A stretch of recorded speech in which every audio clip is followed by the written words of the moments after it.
Welcome my dear genius friends, welcome to your favorite channel Bodhi Tree. Friends, today we are going to solve question paper number 2 of social science of standard 10 and our assignment is Vraj assignment. Okay, so in the beginning of the video I will humbly request you to subscribe this channel and share it maximum with your friends. Okay, so now let's start. And one thing more, I will share question paper solution of all the subjects, not only Vraj assignment, other assignments also. So stay tuned. Now let's start. Today we are going to solve the section B. Our first question is list the physical features of Mongoloid tribe. यानी जो मोंगलोइड tribe थे उनके physical features क्या थे? Physical मतलब वो देखने में कैसे थे? तो जब भी मोंगलोइड ट्राइब होवे तो हमको जो चाइनीज लोग हैं उनको याद कर लेने का. चाइनीज है जो लोग हैं दे आर मोंगलोइड, तो हमको ये याद हो जाएगा. तो उनके फिजिकल फीचर्स क्या थे? येलो कॉम्प्लेक्सन, यानी उनकी स्किन जो थी it was a little bit yellowish, flat face, चेहरा सपाट होता है, चबी चीक्स, गाल थोड़े उभरे होते हैं, आलमंड शेप आईज, आंखें छोटी सी होती है. They were of yellow complexion were known as Kirat. So the Mongoloids were known as Kirat. तो ये भी याद रखना है. This is very useful for 1 mark. Next, it give the idea of Indians' cultural heritage. So now I would like to share one thing कि जब भी आप क्वेश्चन पेपर लिखें तो आपको अपने माइंड में रखना है कि कितने मार्क्स का क्वेश्चन है और आपको उसमें कितना लिखना है. For example this question is of 2 mark, तो इसमें अगर 4 पॉइंट्स लिखते हो तो it is very nice for important points. और अगर आप 5 लिख देते हैं तो आप you will get 2 marks sure. 2 marks आपको गारंटी से मिल जाएंगे. ओके, लेकिन उससे ज़्यादा लिखने का कोई मीनिंग नहीं है. हमारे इसमें जो असाइनमेंट में थोड़े क्वेश्चन आंसर लेंथी दिए. लेंथी देने का कारण क्या है कि आपको 7, अगर सपोज 7 पॉइंट्स दिए हैं तो एटलीस्ट आपको 4 तो याद रहेंगे. That is the reason. So we have given lengthy answers but you prepare all the answer, but during exam time you have to manage the time. Okay, so now let's start. Cultural heritage. What is cultural heritage? So whatever the human beings create by their skill and wisdom, that is known as cultural heritage. यानी हम human beings ने अपनी skill से, wisdom से, idea से जो भी create किया या जो हमको रिसीव मिला है, that is cultural heritage. Our cultural heritage accommodates palaces, buildings, sculptures, stup, vihar, chaitya, temples, mosques, tomb, fort and gates. हमारा जो कल्चरल हेरिटेज उसमें पैलेस आ जाते हैं, बिल्डिंग्स आ जाते हैं, स्कल्पचर आ जाते हैं, स्तूप आ जाता है, विहार, चैत्य, मॉस्क यानी मस्जिद, टूम यानी कब्र, मकबरा, फोर्ट यानी किला, गेट्स, ये सब चीज़ें उसके अंदर आ जाती है. Beside language, script, discovery of zero, mathematics, zoology, botany, vastushastra, judiciary etcetera, these things are also included in the Indian heritage. तो अब ये चीज़ बताऊँ, जैसे जूलॉजी से यानी इसमें हम एनिमल्स को स्टडी करते हैं. बॉटनी में जो वेजिटेशन यानी जो प्लांट्स है, ट्रीज है, उनको स्टडी किया जाता है. Vastushastra is the shastra of sculpture and construction we can say. The people of India from the prehistoric period have contributed to the people of the world. The art of architecture and sculpture are 5,000 years old. हमारा जो art है it is 5,000 years old. It is very ancient.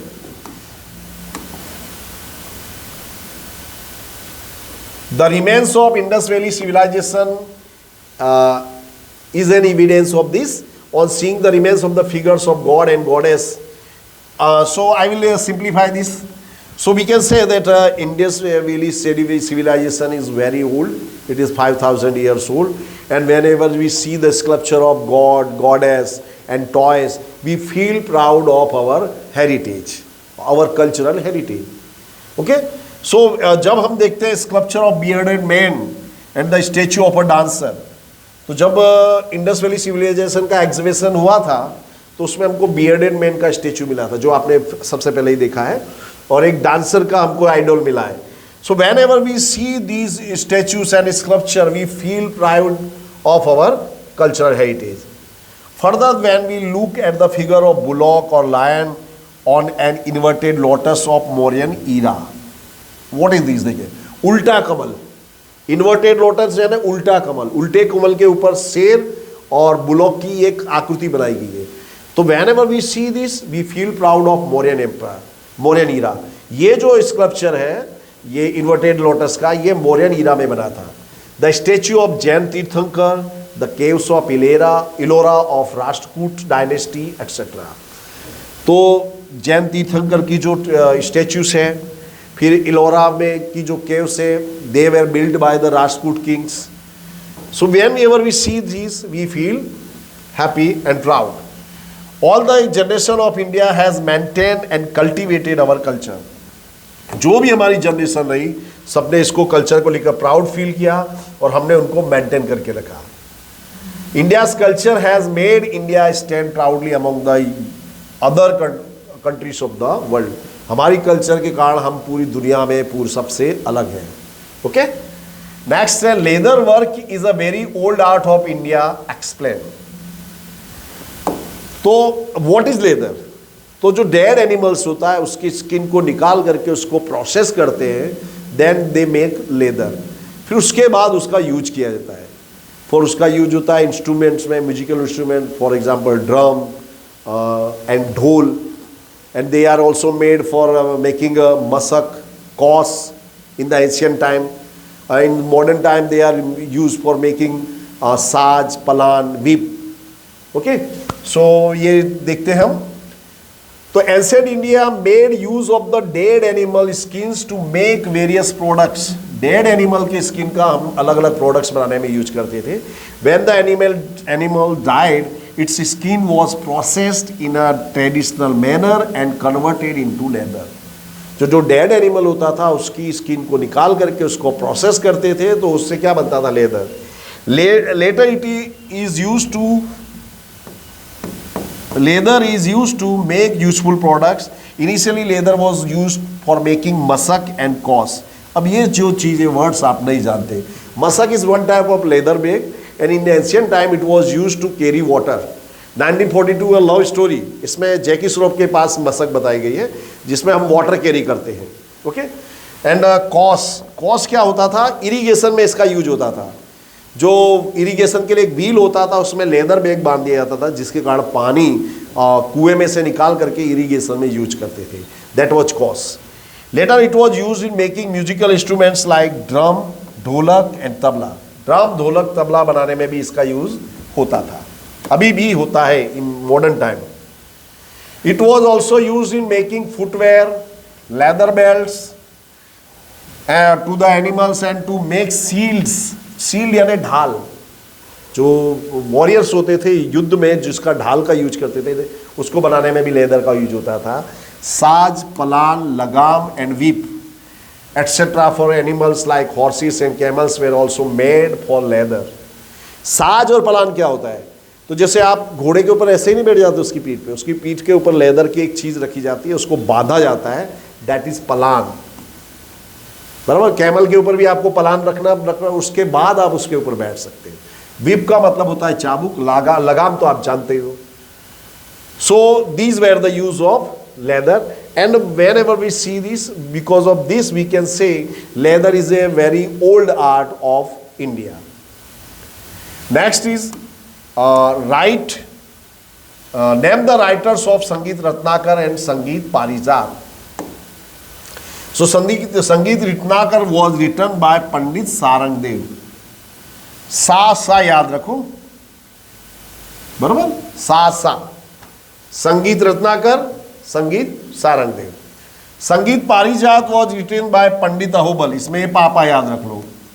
पारिजात पंडित तो आएगा, sorry, Ahobal.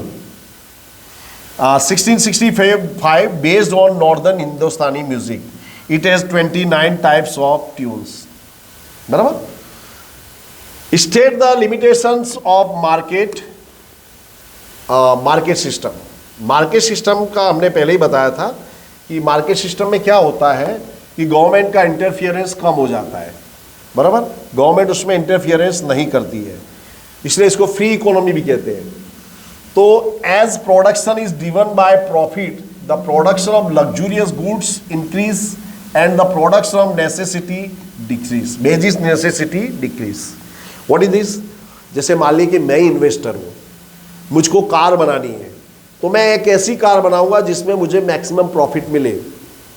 Okay, अब मैं ऐसी car नहीं बनाऊंगा जिसमें मुझे ज़्यादा प्रॉफिट ना मिले, जबकि जो सामान्य लोग हैं, वो कॉमन लोग हैं, वो सिंपल कार खरीदते हैं, मगर मुझे उसमें एडवांटेज नहीं है, तो मैं कैसी कार बनाऊंगा? Luxurious car. तो जब मार्केट सिस्टम में लोगों की नीड को ध्यान में नहीं रखते, उसमें जो इन्वेस्टर है वो देखता है कि उसका प्रॉफिट किस में है, तो it is profit driven system. Natural resources are wasted because there is no policy related to role of state. ये जो सिस्टम है, इसमें जो रोल स्टेट है, state in the sense government का इंटरफियरेंस नहीं होता। तो जो नेचुरल रिसोर्सेज हैं उनको जो इन्वेस्टर है वो काफ़ी पोल्यूट करते हैं और मिसयूज भी होता है। Consumers are exploited due to their ignorance about the market. जो कंज्यूमर्स हैं उनको मार्केट का आइडिया नहीं होता है और उनका एक्सप्लॉइटेशन, जैसे एडवर्टीजमेंट। आज हम लोग जो है, हमारी जो पूरी लाइफ है वो मास मीडिया के कारण हम लोग की लाइफ चलती है। हमारी लाइफ जो है फ्री नहीं है, आप देख कहने को आप भले इंडिपेंडेंट हो, but we are driven by the mass media. For example iPhone का एग्जांपल दूं, आईफोन में कुछ ऐसी विशेषता नहीं है, लेकिन आपको शो ऑफ करना है and you are driven by the advertisement, तो आप क्या करते हो? पैसे वेस्ट करते हो। दूसरे फ़ोन में वही चीज़ें हैं, सस्ता है, मगर आप परचेज नहीं करोगे क्योंकि मार्केट इस तरह से चलाया जाता है।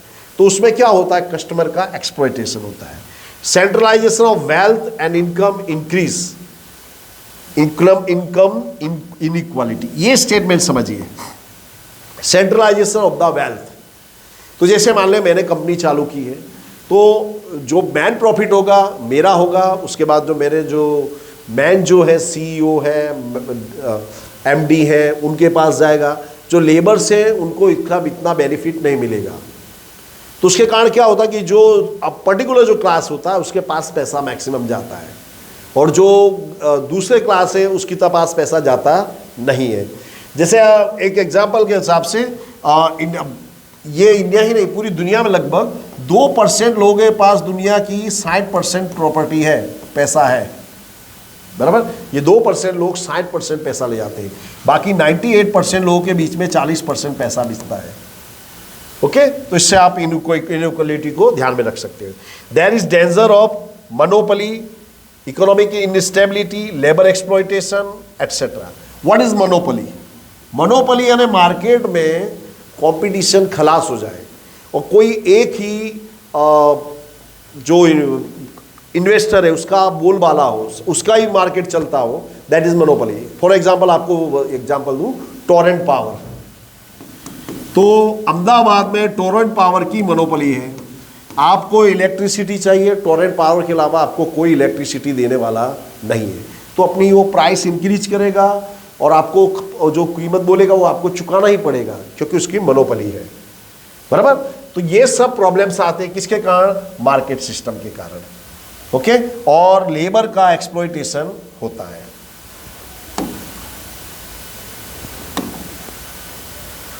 Write a short note on Qutub Minar. Qutub Minar के ऊपर शॉर्ट नोट निकला है हमको। तो Qutub Minar is in Qutub complex, ये कुतुब कॉम्प्लेक्स में है दिल्ली में, and it is located in Delhi. Qutub Minar was built in 12th century by Qutubuddin Aibak, इसी के नाम पे से उसको कुतुब मीनार दिया। And he was the founder of Ghulam dynasty, बराबर।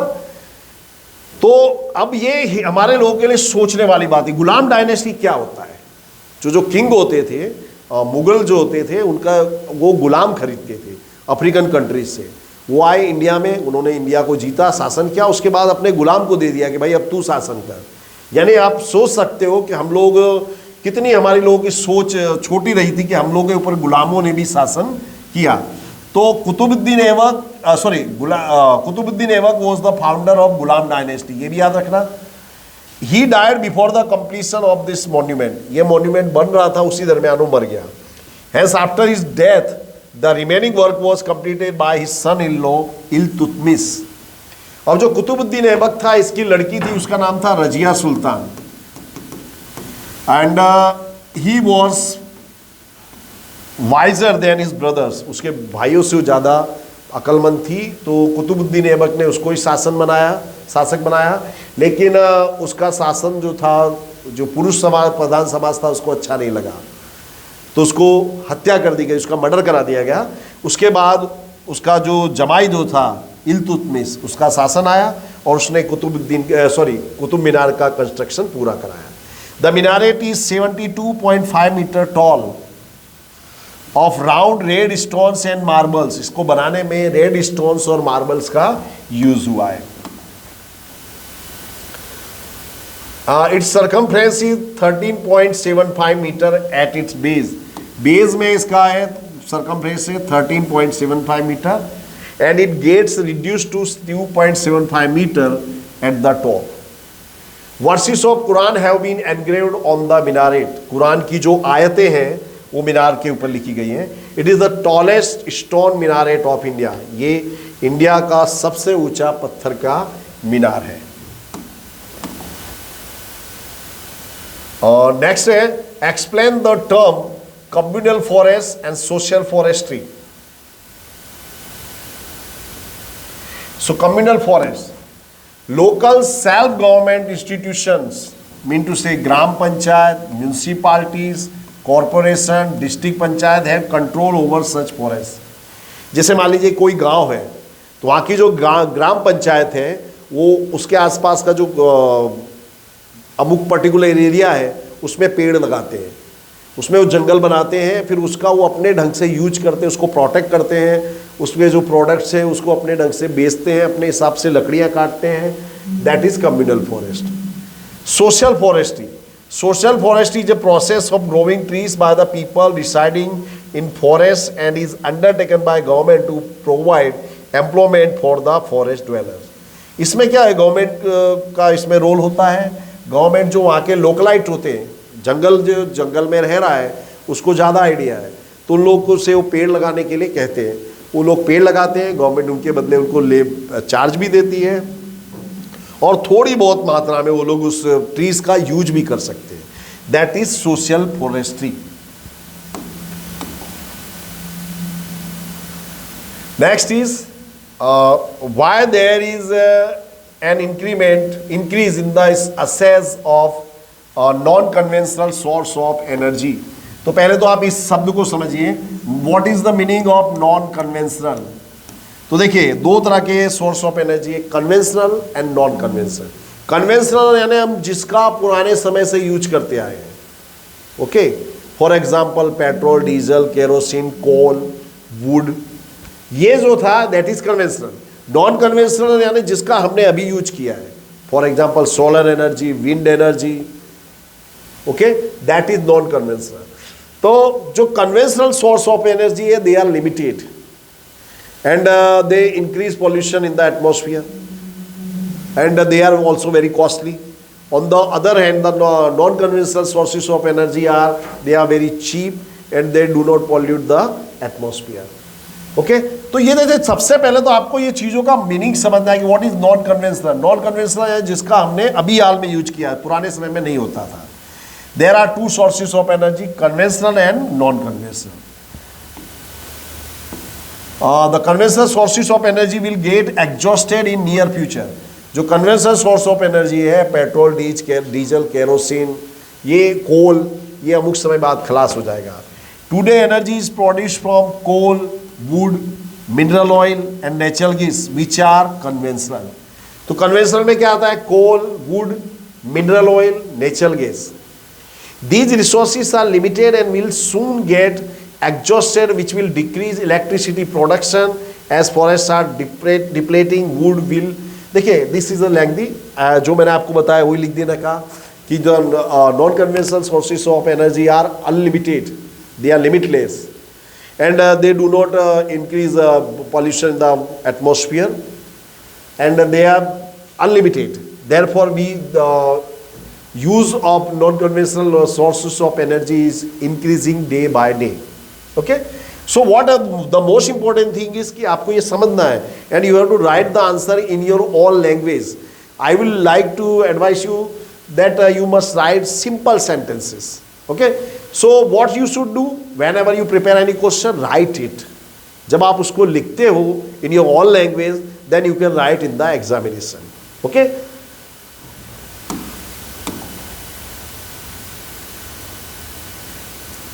explain the base of modern world's development is iron.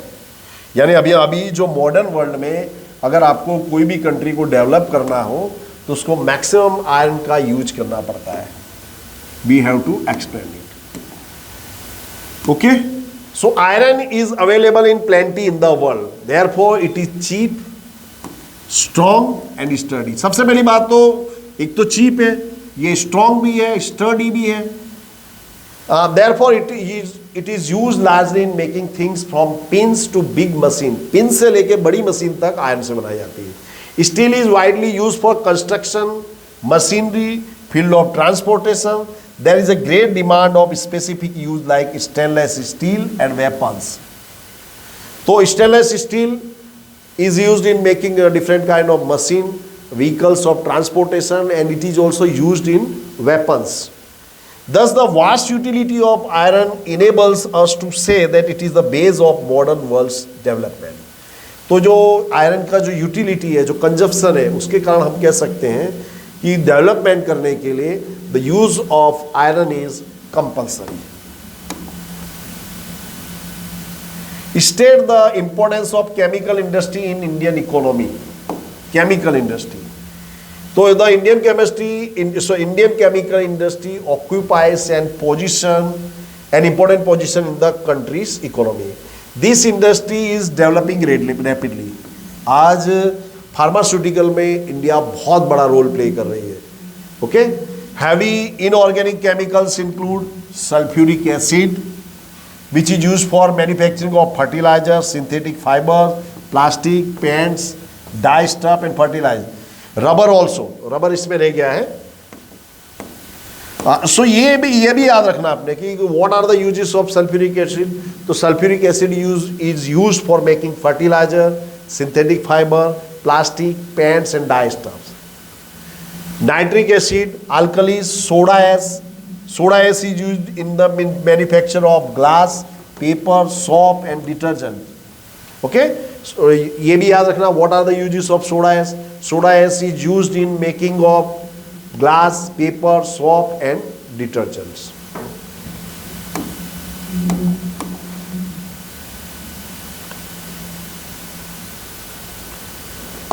Heavy organic chemicals include petrochemicals which are used for manufacturing of articles like synthetic fiber, rubber, plastic, dyestuff, drugs and pharmaceutical.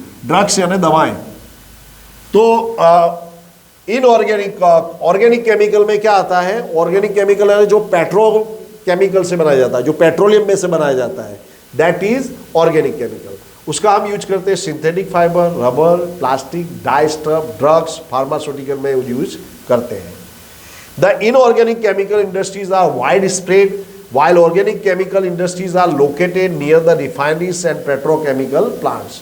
जो inorganic chemical industry है ये कहीं पे भी आप establish कर सकते हैं, जबकि ऑर्गेनिक केमिकल इंडस्ट्रीज को वहाँ पे लगा जाता है जहाँ पे रिफाइनरी हो.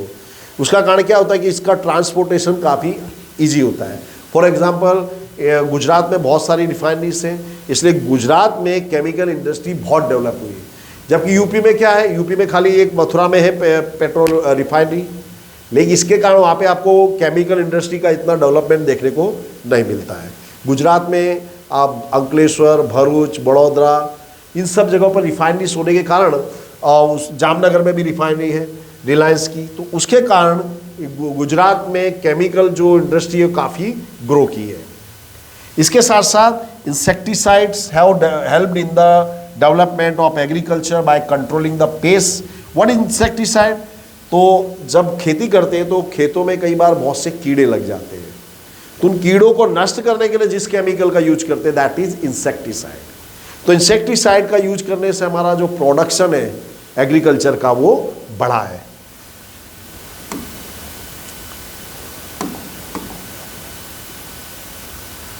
It contributes 40% of the production of entire manufacturing sector and its share in export is also 14%। यानी मैंने जैसा आपको कहा कि हमारा जो प्रोडक्शन होता है उसमें 40% जो होता है केमिकल इंडस्ट्री से आता है, और हम जो एक्सपोर्ट करते हैं उसमें भी ये केमिकल इंडस्ट्री से आता है। यानी इंडिया के ग्रोथ में केमिकल इंडस्ट्री का बहुत बड़ा रोल है। Next, state the factors giving rise to jute industry in West Bengal. यानी वेस्ट बंगाल में जूट इंडस्ट्री बढ़ी है, उसका रीजन क्या है? तो जूट को बोलते हैं गोल्डन फाइबर, बराबर, ये भी याद रखना। तो देखिए कोई भी इंडस्ट्री या कोई भी चीज कहां पे ग्रो होती है? जहां उसके लिए सारे फेवरेबल फैक्टर्स हो। तो वेस्ट बंगाल में क्या है भाई, जूट के लिए वहां पे जो जमीन है वो भी काफ़ी फर्टाइल है। जूट को आपको धोने के लिए चाहिए पानी, तो वहाँ पे पानी भी है। वहाँ ट्रांसपोर्टेशन हो जाता है हुगली नदी के किनारे। फिर वहाँ पे लेबर चीप है, बैंक की फैसिलिटीज़ है, इंश्योरेंस की फैसिलिटी है। इसके कारण वेस्ट बंगाल में जूट इंडस्ट्री काफ़ी फ्लरिश हुई है। There are about 70 mills in India, most of them are located in West Bengal. West Bengal is number 1 in the production of jute. Most of the jute mills in West Bengal are situated along the Hooghly River। Hooghly river के किनारे पर इसको ये सारी industry develop हुई है, क्योंकि as I have told you कि कोई भी इंडस्ट्री कहाँ ग्रो करती है जहाँ उसके लिए सारे फेवरेबल फैक्टर्स हो। Jute industry is concentrate in this region because of factors like cheaper labour, humid climate, adequate facilities for marketing, transportation, banking, insurance facilities and port facilities. तो as I have told you, यहाँ पे labour है, it is very cheap. Humid, यहाँ का जो वातावरण, जो atmosphere, humidity है उसमें, और इंश्योरेंस की फैसिलिटी है, बैंकिंग की फैसिलिटी है, पोर्ट है अब एक्सपोर्ट के लिए। इसलिए जो जूट इंडस्ट्री है वेस्ट बंगाल में काफ़ी फ्लरिश की है, काफ़ी डेवलप हुई है। Why did the people of scheduled tribes remain economically backward? Scheduled tribe यानी जो आदिवासी लोग जो पुराने समय में जंगल वगैरह में रहते थे, those people were known as tribes. Now those people were aloof from the society. वो सोसाइटी से अलग थे। They could not make with the society, so they were backward. The people of scheduled tribes remained economically backward due to the following reasons. Scheduled tribes lived mostly in forest areas and mountain regions. Mountain regions और forest area में ये लोग रहते थे। Those people are isolated geographically, lived a separate social lifestyle and have different culture. So now they were geographically isolated. Isolated ना पूरा अलग थलग। ये लोगों का सोसाइटी के दूसरे लोगों के साथ कोई ट्यूनिंग नहीं था, और उनकी जो लाइफ स्टाइल थी कॉमन लोगों से पूरी तरह अलग थी। They practise primary jhum cultivation in which they get lesser reward in comparison to their hard work. Jhum cultivation में क्या होता है कि जंगल को काट के खेती की जाती है, तो आफ्टर 3 और 4 years the land becomes useless. फिर उसके बाद वो ज़मीन को छोड़ के आके दूसरे पेड़ों को काटते हैं। अब ये जूम कल्टीवेशन में जो प्रोडक्शन होता है बहुत ही कंपेरेटिवली कम होता है। So they were backward.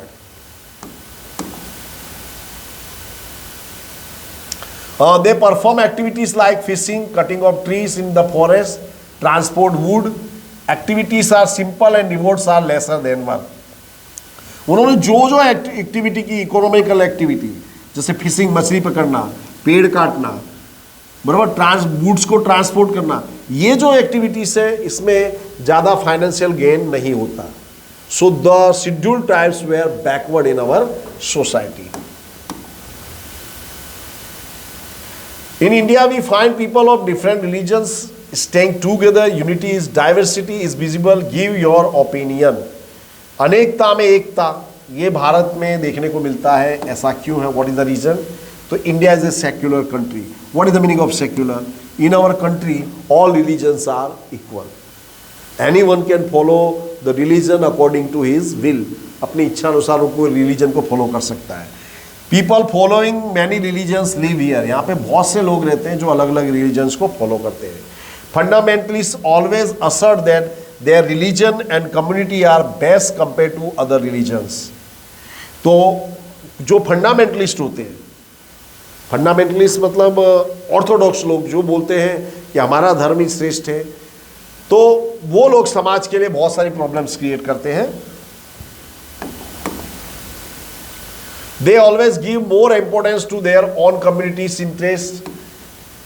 They view every citizen from a communal angle. तो जो फंडामेंटलिस्ट होते हैं वो क्या करते हैं कि ये इन शॉर्ट नैरो माइंडेड लोग होते हैं, इनके लिए इनकी कम्युनिटी, इनका रिलीजन ही सब कुछ होता है, और दूसरे लोगों को ये कम्युनल एंगल से देखते हैं। Thus they develop their own identity and remain aloof from the others. Such an ideology leads towards the division of the society. Now जो फंडामेंटलिस्ट हैं, अब ये क्या है, they are very self centred, ये अपनी कम्युनिटी के बारे में सोचते हैं, अपने रिलीजन को बेस्ट मानते हैं, दूसरे लोगों से प्रति इनका दुराव रहता है। So they create problems for the society. अब एक पर्सन ए ऐसा सोचेगा तो बी भी उसी तरह से सोचेगा। So therefore the society is divided into different parts.